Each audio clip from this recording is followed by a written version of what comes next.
Hi dear future doctors, कैसे हैं आप सब लोग। आई होप आप सब अच्छे होंगे, कुशल मंगल होंगे। ईश्वर आपको ऐसे ही हमेशा खुश रखे, प्रसन्न रखे और आप दिन रात सिर्फ एक ही सपना देखें कि किसी भी तरीके से आप सबको मिलकर के अपना और अपने पेरेंट्स का एक सपना साकार करना है, और वो ये कि नीट एग्जाम क्रैक करना है और एक अच्छे डॉक्टर बन के दिखाना है। डॉक्टर तो बनना ही बनना है, बट साथ में एक अच्छा डॉक्टर बनना है। समाज में कुछ ऐसा करना है कि आपके माँ बाप, आपके टीचर्स, आपके पेरेंट्स आपके ऊपर गर्व कर सके। आज का दूसरा जो टॉपिक है मेरा, वो है क्लास 12th का, और क्लास 12th का टॉपिक है ह्यूमन रिप्रोडक्शन।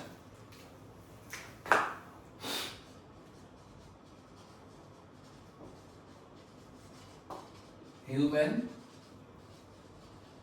रिप्रोडक्शन एक लेक्चर में ऑलरेडी रिकॉर्ड कर चुका हूं, जिसमें मैंने समझाया था levels of determination of sex in human beings, कि ह्यूमन बीइंग में जो डिटर्मिनेशन ऑफ सेक्स है वो कितने कितने स्टेजेस पे पूरा होता है। इसके मैंने 3 स्टेप पढ़ाए हुए थे, जिसमें से एक था जेनेटिक सेक्स, दूसरा था गोनेडियल सेक्स, और तीसरा मैंने पढ़ाया था फिनोटाइपिक सेक्स।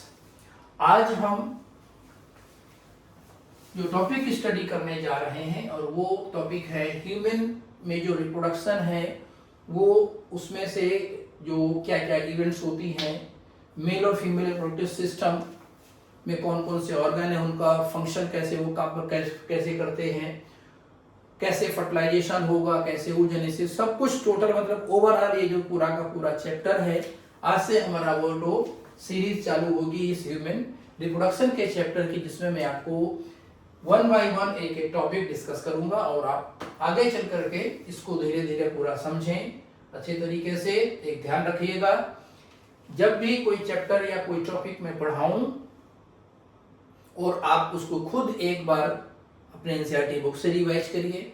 एनसीईआरटी बुक से रिवाइज करने के बाद कोई ना कोई आपके पास एक ऑब्जेक्टिव बुक होगी, आप उस ऑब्जेक्टिव बुक को सॉल्व करिए, और जितना ज्यादा से ज्यादा क्वेश्चंस की प्रैक्टिस करेंगे उतना ही ज्यादा से ज्यादा आपको अपने किसी सब्जेक्ट में कॉन्फिडेंस आएगा।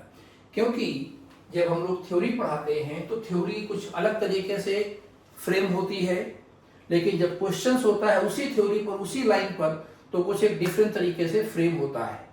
तो only reading theory, only reading book will not ensure good marks, but along with theory and the objective practice will definitely bring you the, कह सकते हैं, certain achievements in your life, in your this कह सकते हैं path, in the your journey of your examination, that is of the NEET examination। चलिए बात करते हैं, आज हम टॉपिक डिस्कस करते हैं ह्यूमन रिप्रोडक्शन। तो ह्यूमन रिप्रोडक्शन में से देखते समय, पढ़ते समय देखते हैं क्या बातें समाती हैं, धीरे धीरे 1 बाय 1। सबसे पहले बातें करते हैं कि जो ह्यूमन बीइंग्स हैं वो सेक्सुअली रिप्रोड्यूसिंग ऑर्गेनिजम्स हैं। सेक्सुअली रिप्रोड्यूसिंग ऑर्गेनिज्म मींस इनमें केवल सेक्सुअल रिप्रोडक्शन होता है, एसेक्सुअल रिप्रोडक्शन जैसी कोई चीज नहीं होती है। नेचर में जो रिप्रोडक्शन है वो 2 टाइप का है, एसेक्सुअल एंड सेक्सुअल। जो एसेक्सुअल रिप्रोडक्शन है वो सिंपल ऑर्गेनिजम्स में है। अगर हम सिंपल की बात करें तो इनमें केवल प्लांट्स, एनिमल्स की बात करूं तो एनिमल्स में लाइक पोरीफेरेंस हैं, सिलेंड्रेट्स हैं, जिनमें बडिंग होता है, इसके बाद इनमें फ्रेगमेंटेशन होता है, रीजनरेशन होता है, तो ये सब एक काइंड ऑफ एसेक्सुअल रिप्रोडक्शन है। लेकिन जैसे जैसे कॉम्प्लेक्सिटी बढ़ती जाती है तो उस कॉम्प्लेक्सिटी के साथ साथ एसेक्सुअल रिप्रोडक्शन के चांसेस घटते हैं और सेक्सुअल रिप्रोडक्शन के चांसेस बढ़ते हैं। उसके पीछे एक इवोल्यूशनरी रीजन छिपा हुआ है। जो एसेक्सुअल रिप्रोडक्शन होता है वहां पर सेल्स में सिंपल सा माइटोटिक डिवीजन होता है, और जो माइटोटिक डिवीजन होता है it does not bring about the formation of such variations which can helpful an organism to be adapted in the ever changing environment, while in case of sexual reproduction crossing over होगा तो उसमें new combination of jeans बनते हैं और वो new combination of genes will bring about formation of some variations. Variations means a kind of characters which may be enabling organism to be better survive in the given environment. और that is why complexity बढ़ने के साथ साथ chances of sexual reproduction increase होते हैं, chances of asexual reproduction decrease होते हैं. Very clear? So human beings are sexually reproducing organisms and another property they are viviparous, means give birth to young one. Give birth to young one means human being में egg laying नहीं होती है. जैसे bird है, इस reptiles हैं, bird हो गए, रेप्टाइल्स हो गए, amphibians, fishes, they produce the eggs outside the body and the hatching of the egg taking place outside. Even some animal fertilization, like in case of fishes and the amphibian, not only the hatching but fertilization and hatching both take place outside. In case of reptiles and bird, fertilization internal but development is external होता है. तो उसके case में मतलब they are these kind of animal जो भी उनके case में जहाँ egg are produced outside the body for purpose of fertilization और फर्टिलाइजेशन डेवलपमेंट बोथ, उनको हम लोग ओविपेरस बोलते हैं. ह्यूमन बीइंग के केस में क्या है, यंग वंस का जो डेवलपमेंट होता है inside the body of female in uterus होता है and young one is being produced, so it is called as viviparity. मतलब ह्यूमन बीइंग में विविपेरिटी पाई जाती है. अब यहां पर हम बात करते हैं events of reproduction in human. Events of reproduction, या sexual reproduction in human being. Human beings में सेक्सुअल रिप्रोडक्शन की जो इवेंट्स हैं, इनमें से सबसे पहली इवेंट होती है gametogenesis. Gametogenesis. This means formation of male and female gametes. Male and female gametes. A male gamete means spermatozoa in males and ovum in females. ये हो गया पहला step, that is gametogenesis. Second step of human sexual reproduction is fertilization.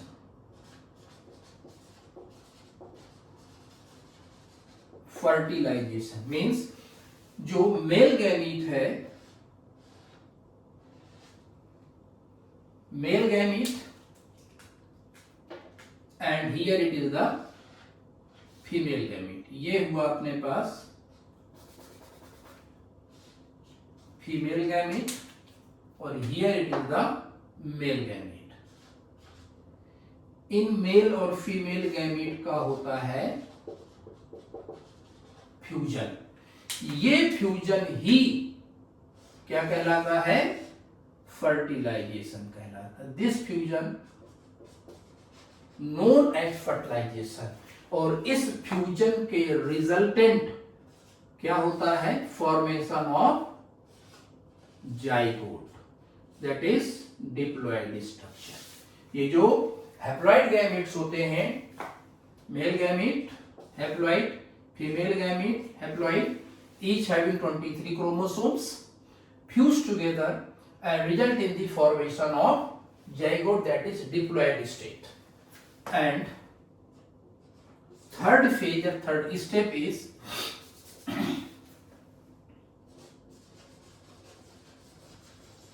formation and development of blastocyst. Formation and development of blastocyst and its implantation on uterine endometrium.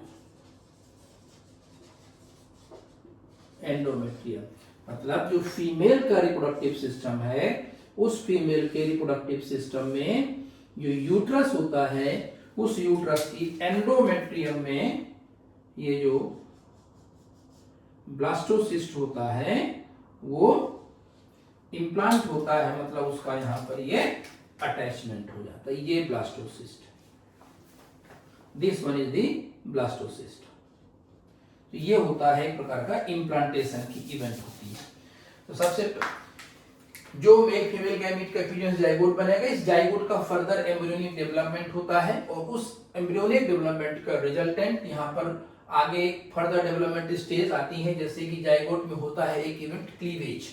Cleavage के resultant structure बनती है मोड्रा, जो कि solid ball like structures होती है, जिसमें approximate मान के चलिए 8 to 16 ब्लास्टोमियर्स होते हैं। This 8 to 16 blastomere containing solid ball-like structure is called as morula, which further undergo reshifting of its cells or the blastomeres in it and resulting in the formation of the structure known to be as this blastocyst is further get implanted on the endometrium of uterus of female. This third step होता है, and then fourth step is embryonic development. Embryonic development, that is we can say gestation. Gestation complete होगा, and then final step after completion of embryonic development, when the young one is fully developed, and then the final stage of this sexual reproduction is parturition, and that is known to be as child birth.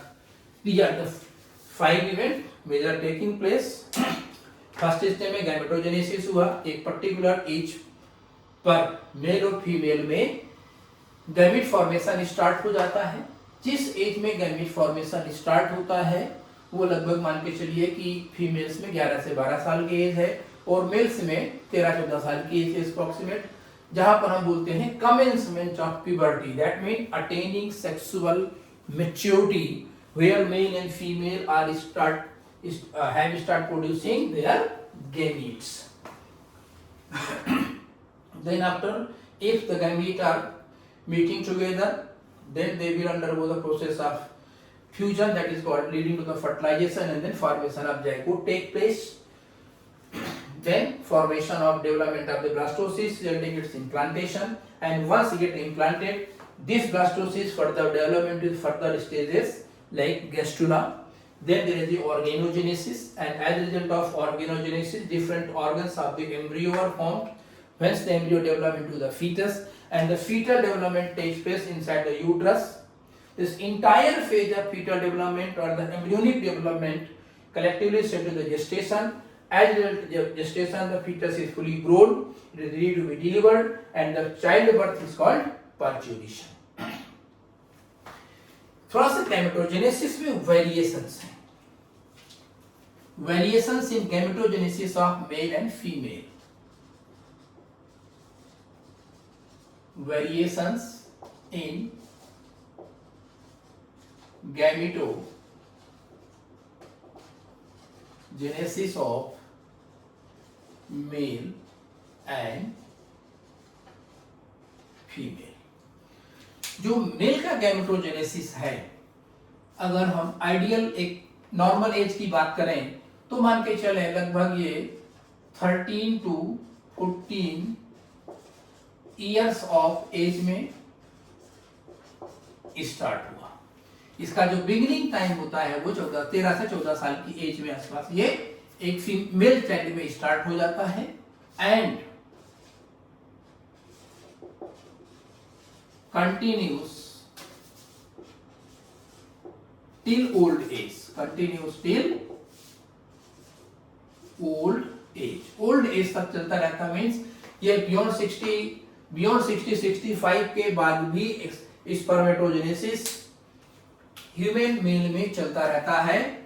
Means यहां कह सकते हैं spermatogenesis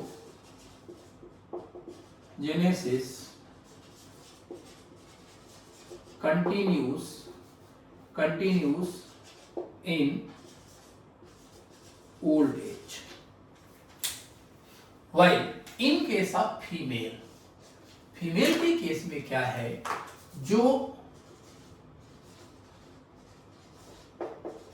beginning of oogenesis है, वैसे कि start तो puberty से start तो फीटल लाइफ से होती है, लेकिन अगर हम यहां कहें कि बिगिनिंग ऑफ oogenesis का बिगिनिंग ऑफ हम कह सकते हैं मेंस्ट्रुअल साइकिल। जिस मेंस्ट्रुअल साइकिल में हर साइकिल में ओवम रिलीज होता है, मतलब रिलीज ऑफ जो ओवम है, रिलीज ऑफ जो ओवम होता है, this starts at the age of 12 to 13 years के आसपास। इस एज में वो स्टार्ट होता है, 12 to 13 इयर्स के आसपास स्टार्ट होता है and this stops around the age of 50 years.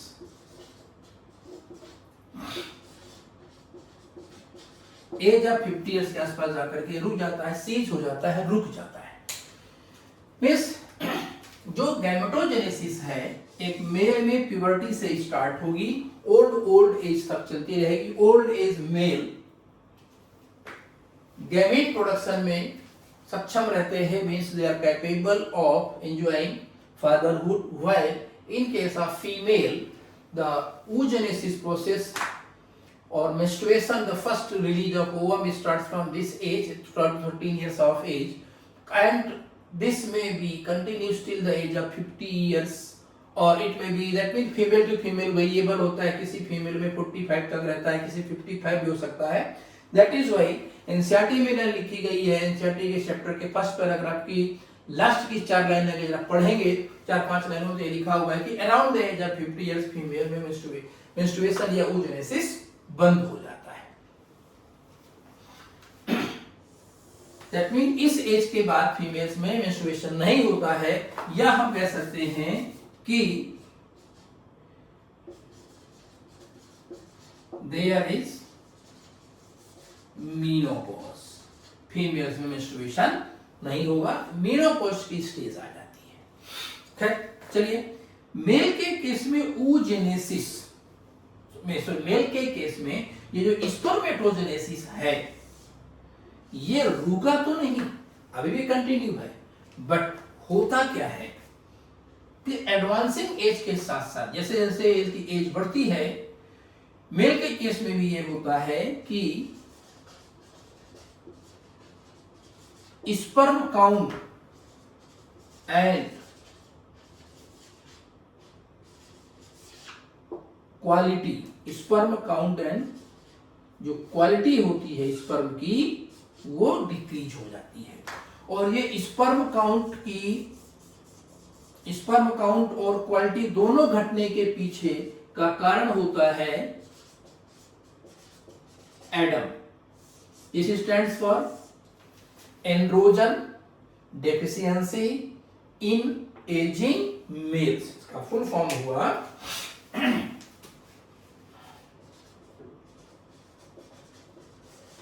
Androgen deficiency in ageing male means जैसे जैसे मेल की एज बढ़ती है एंड्रोजन की डिफिशियंसी होने लगती है और उस एंड्रोजन डिफिशियंसी के कारण भी मेल में स्पर्म काउंट कम हो जाएगा, क्वालिटी ऑफ स्पर्म कम हो जाएगी। मीन्स स्पर्म हो सकता है कम हेल्दी बने, उनकी मोटिलिटी कम हो। जरूरी नहीं है कि सभी स्पर्म पर ये चीज एप्लीकेबल, मीन्स कि सभी स्पर्म अनहेल्दी हैं, सभी स्पर्म की मोटिलिटी रिड्यूस्ड, ऐसा नहीं होगा। बहुत सारे स्पर्म काउंट के केस में ऐसा मिले कि बहुत सारे जो स्पर्म है वो हो सकता है अनहेल्दी बने, प्रॉपर तरीके से हेल्दी स्पर्म्स ना बने। So please take the screenshot of this so that I can take the next step of the same chapter. चलिए देखते हैं।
Puberty. This is called as sexual maturity. Means when the individual is capable of producing gametes. This state is called as puberty.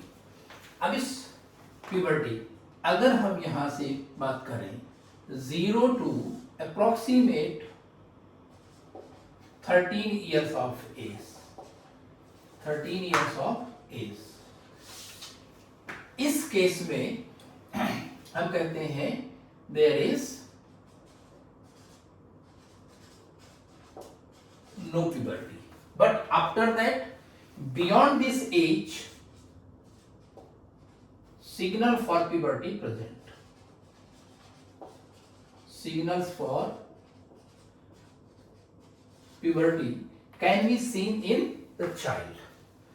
तो इस 0 to 13 year of as में puberty का कोई भी signal या सिम्टम नहीं नजर आया है।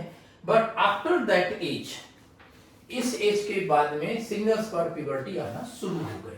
तो ऐसा क्या है कि इस एज में नहीं है, इस 31 शुरुआत के जो 13 साल है, 14 साल है, या मैक्सिमम 15 ईयर अगर हम मान लें, तो इसके केस में प्यूबर्टी के सिग्नल्स यहाँ पर चाइल्ड में नहीं है, उसके बाद है। एक्चुअली क्या है, ये जो एज है, दैट मीन ये जो टाइम पीरियड एक चाइल्ड के लाइफ का है, ये basically for purpose of a kind of vegetative growth कह सकते हैं। ये वेजिटेटिव ग्रोथ कहें या इन केस ऑफ ह्यूमन बीइंग के केस हम कह सकते हैं ये एक फिजिकल ग्रोथ की फेज होती है। और उस फिजिकल ग्रोथ की फेज के दौरान ग्रोथ हार्मोन ज्यादा होगा, जिससे बॉडी की जो ग्रोथ होने वाली होती है वो होती है। इस ड्यूरेशन हम ये मानते हैं कि मेल और फीमेल के चाइल्ड में गोनेडोट्रोपिन जो रिलीजिंग हार्मोन है GnRH, वो उसका सिक्रीशन नहीं होता है। वेरी क्लियर, उसका सिक्रीशन नहीं होता, कम छोड़ो सिक्रीशन ही नहीं होता है। और अगर गोनेडोट्रोपिन रिलीजिंग हार्मोन का सिक्रीशन नहीं है तो देयर इज नो प्यूबर्टी। तो फिर by this period of age तक तो क्या ग्रोथ चल रही थी, बट आफ्टर दैट ऐसा क्या हुआ, means after 13 years of age. ये 13 ईयर्स एक मैंने एवरेज वैल्यू लिया है, ऐसा नहीं कि सब हर एक चाइल्ड पर ये चीज एप्लीकेबल है कि वो मेल चाइल्ड है फीमेल चाइल्ड है। हर चाइल्ड के लिए अपने एक अलग अलग कंडीशंस होती हैं, क्योंकि किन्हीं दो no two individual are identical, very clear, except the homozygotic twins. तो जब ये सब अलग अलग हैं तो जरूरी नहीं है कि सबका 13 ईयर्स ऑफ एज तक ही हो, उससे कम ज्यादा भी हो सकता है, लेकिन ये एक आइडियल वैल्यू मैंने यहां पर मेंशन कर दी। तो 13 ईयर्स के बाद में प्यूबर्टी के सिग्नल्स आए। तो भैया क्वेश्चन ये है कि यहां पर एक चाइल्ड के अंदर ऐसा क्या हो गया कि इस एज के बाद में यहां पर GnRH गोनेडोट्रोपिन रिलीजिंग हार्मोन का लेवल बढ़ने लगा। Very clear. चलिए, एग्जैक्टली रीजन तो अभी नहीं पता है। कुछ ऐसी कंडीशन से कुछ ऐसे रिसर्चेज हैं जिनके बेस पे साइंटिस्ट ये कहते हैं कि प्यूबर्टी के लिए ये सिग्नल हो सकता है। मैं भी इस चीज को क्लेम नहीं करता कि ये चीज एग्जैक्टली सही है, बट जो चीज हम लोगों ने पढ़ी है, जो हम लोगों ने समझी है, वहां किस हद तक हम उसको कनेक्ट करने की कोशिश करते हैं। एग्जैक्टली रीजन अभी तक किसी को है एग्जैक्टली पता नहीं कि ऐसा क्या होता है इस एज में कि उसमें चेंज हो जाते हैं। खैर, देखते होता क्या है कि ये जो फेज ऑफ फिजिकल ग्रोथ है, ये जो फेज ऑफ फिजिकल ग्रोथ है, इस फेज ऑफ फिजिकल ग्रोथ में न्यूट्रिएंट्स लिए गए। ये न्यूट्रिएंट्स जो भी all which are not used immediately, जिनको इमीडिएटली यूज नहीं किया गया। क्या आप बता सकते हैं कि all the nutrients which are not used immediately या the nutrients which are taken extra in amount? क्योंकि हम में से किसी को भी, सबको तो नहीं कह सकता, लेकिन बहुत सारे लोगों को अपना कैलोरी इंटेक नहीं पता होता है। तो अगर कैलोरी इंटेक नहीं पता होगा तो वो कितना कैलोरी कंज्यूम कर रहा होता है उसको ऐसा कुछ नहीं पता है। तो जनरली क्या है, नॉर्मल कंडीशंस में हमारा जो कैलोरी इंटेक होता है वो ज्यादा हो जाता है। तो जितनी कैलोरी की रिक्वायरमेंट है उतना कैलोरी तो बॉडी में यूज हो गया, लेकिन एक्सेस कैलोरीज या excess nutrients which are not being used immediately, they are basically converted into fats. Converted into fats. Fats में कन्वर्ट होता है, और फैट में जब कन्वर्ट होगा तो ये स्टोर कहां होता है? In adipocytes. जब एडिपोसाइट्स में फैट स्टोर होगा तो as stored fats increases in adipocytes. इन एडिपोसाइट्स में से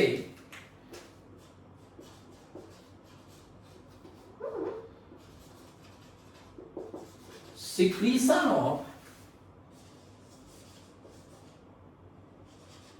लेप्टिन हार्मोन बढ़ जाता है।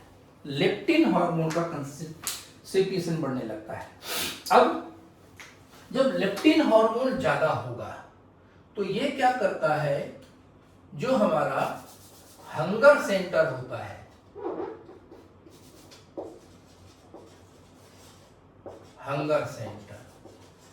हंगर सेंटर ऑफ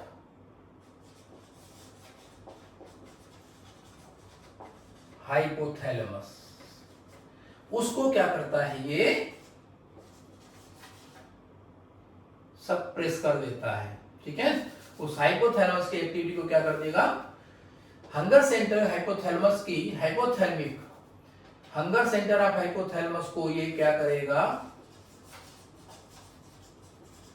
सप्रेस करेगा। और जैसे हाइपोथैलेमस के सेंटर को सप्रेस करेगा, क्या होता है, हमारी फीडिंग स्टॉप हो जाती है। Very clear. होता क्या है कि नॉर्मली एक मीन्स क्या होता है कि why we stop eating after some time. जैसे कि आप कहीं बाहर से आए हैं, भूख लगी हुई है, आपने खाना शुरू किया, खाना खाते खाते धीरे धीरे हमारा पेट भरना, तो एक बोल ऑफ कंडीशंस होती है। वो कैसे कि जब हमारा पेट में जब स्टोमक में जब फूड आना शुरू होगा, ठीक है, डाइजेस्टिव ट्रैक्ट में जब स्टोमक की स्ट्रेचिंग होना शुरू होती है, और उस स्टोमक की स्ट्रेचिंग से सेंसरी इंपल्सेस हमारे जाते हैं। वही सेंटर यही है, यहां से सेंसरी इंपल्सेस जाते हैं, और ये सेंसरी इंपल्सेस हाइपोथैलेमस के हंगर सेंटर को सप्रेस कर देगा। हाइपोथैलेमस में सेंटर फॉर हंगर थर्स्ट पाए जाते हैं, जिसको बोलते हैं सैटिएटी सेंटर।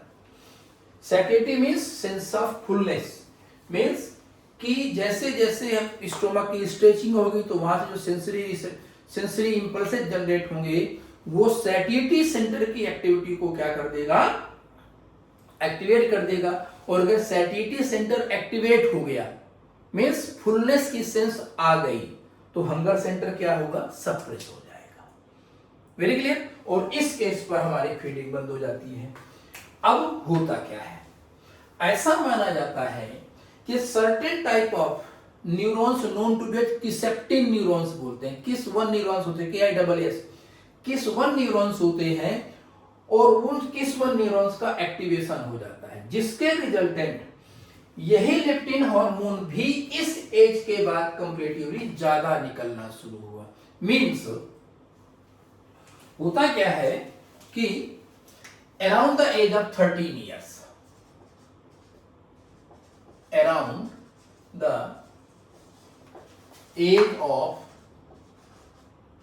13 ईयर, ऐसा माना जाता है कि बॉडी में लेप्टिन लेवल ज्यादा हो जाता है। और जब ये लेप्टिन लेवल ज्यादा होता है, तब एक काम तो ये करेगा क्या, हंगर को सप्रेस नॉर्मल करता ही करता है, साथ ही साथ increase leptin also activates neurosecretory cells. Neurosecretory cells of hypothalamus. जो हाइपोथैलेमस है उसकी न्यूरोसेक्रेटरी सेल्स को एक्टिवेट कर देता है, और these neurosecretory cells start producing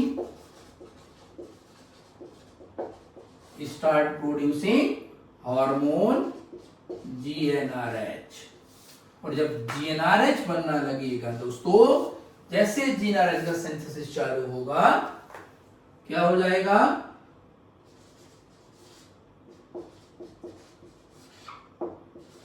beginning of puberty. ये कुछ ऐसी हाइपोथेसिस है रिगार्डिंग बिगिनिंग और commencement of puberty. Means human puberty के डेवलपमेंट में लेप्टिन का बहुत बड़ा रोल है। जैसे जैसे बॉडी में फैट डिपोजिशन बढ़ता जाएगा, डिग्री या लेवल ऑफ लेप्टिन बढ़ेगा।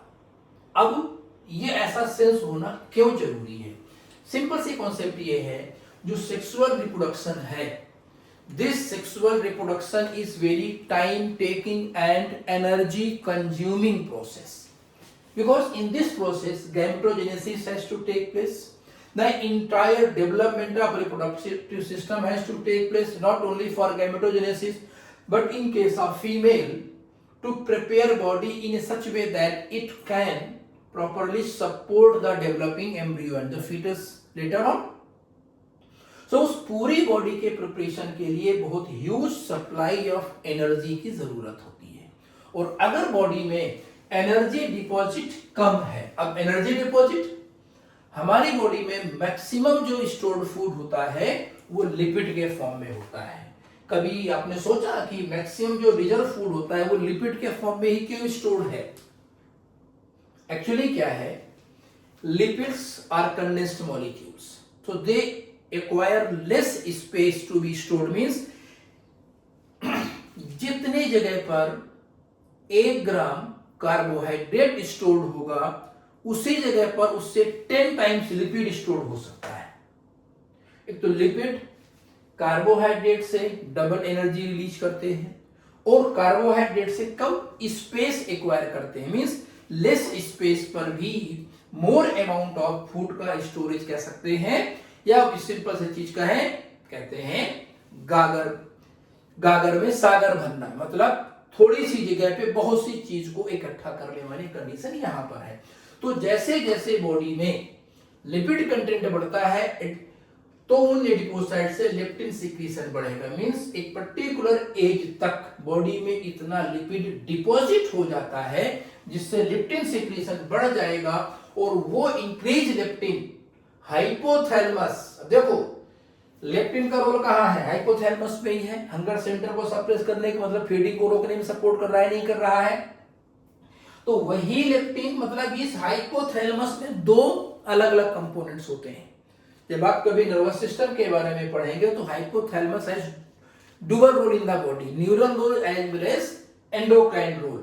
तो ये न्यूरल रोल प्ले कर रहा है, लेकिन इन अदर हैंड इस हाइपोथैलेमस में lots of cells are those called the neurosecretory sales.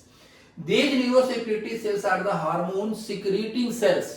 So whenever the level of leptin increase significantly, this also bring about stimulation of the neurosecretory cells of hypothalamus, which are responsible for gonadotropin releasing hormone, and as the hormone secretion starts in a child, whether the male or the female, the big signals for our commencement of puberty starts. अब during this puberty होता development क्या होता है? Secondary sexual character.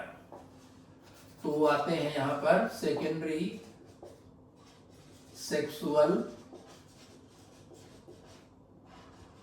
Characters, secondary sexual characters in male and secondary sexual characters in case of female. जैसे mail के case में जो low pitch voice है, फीमेल के केस में हाई पिच वॉइस है। मेल के केस में ब्रॉड शोल्डर्स हैं, फीमेल के केस में शोल्डर्स तो नैरो हो लेकिन जो हिप एरिया होगा वो ब्रॉड होगा, तो हिप बोन का ज्यादा डेवलपमेंट उसके केस में होता है। बॉडी टाइप जो मेल और फीमेल का होता है वो अलग अलग बनता है। मल्टीपल चीजें होती हैं। डेवलपमेंट ऑफ या ग्रोथ ऑफ प्यूबिक हेयर कह सकते हैं। हाँ, एक आइडियल लेवल पे अगर मैं आपको लेके जाऊं थोड़ा बियॉन्ड द टॉपिक, तो जो प्यूबिक हेयर हैं और अंडर आर्म्स हेयर हैं, they are not the ideal secondary sexual characters, क्योंकि सेकेंडरी सेक्सुअल कैरेक्टर्स वो कैरेक्टर्स होते हैं जो मेल और फीमेल में बिल्कुल क्लियरली अलग अलग होते हैं।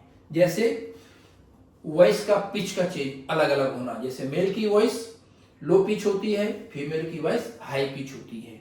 मेल के शोल्डर ब्रॉडनिंग होते हैं, फीमेल में हिप ब्रॉडनिंग होती है। तो जो कैरेक्टर क्लियरली अलग अलग मेल फीमेल में डिस्टिंग्विश करने में सपोर्ट करते हैं वो कर सकते हैं। जैसे मेल का फेशियल ग्रोथ, फेशियल हेयर का जो ग्रोथ है, दैट मीन मुस्टैचेस एंड जो बियर्ड की ग्रोथ है, वो सेकेंडरी सेक्सुअल कैरेक्टर में आता है।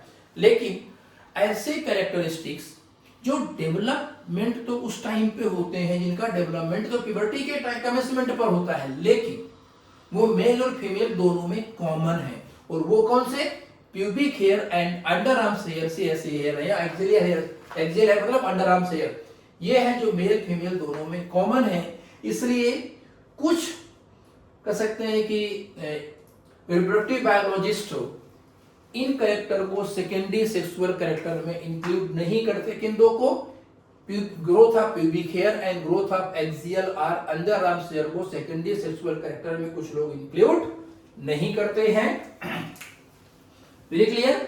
ये मैंने यहाँ पर पोर्शन छोड़ा हुआ है, वो सिर्फ इसलिए छोड़ा है क्योंकि लेक्चर के लास्ट में ये सब के लिए क्वेश्चन है कि what are the secondary sexual characters in both male and female. क्योंकि कभी कभी बहुत सिंपल सा क्वेश्चन बोर्ड में आ जाता है 2 नंबर का या 1 नंबर का, what are the major differences at puberty, या what major morphological differences changes in male and female at the time of puberty. तो उनको लिखने को आता है, तो just find out the answer and write it down. Okay दोस्तों, तो this is the basically way how the puberty comes to its development, or how the puberty commencement take place, and what causes the commencement of puberty around the age of 13 years. Okay, thank you so much. God bless you all.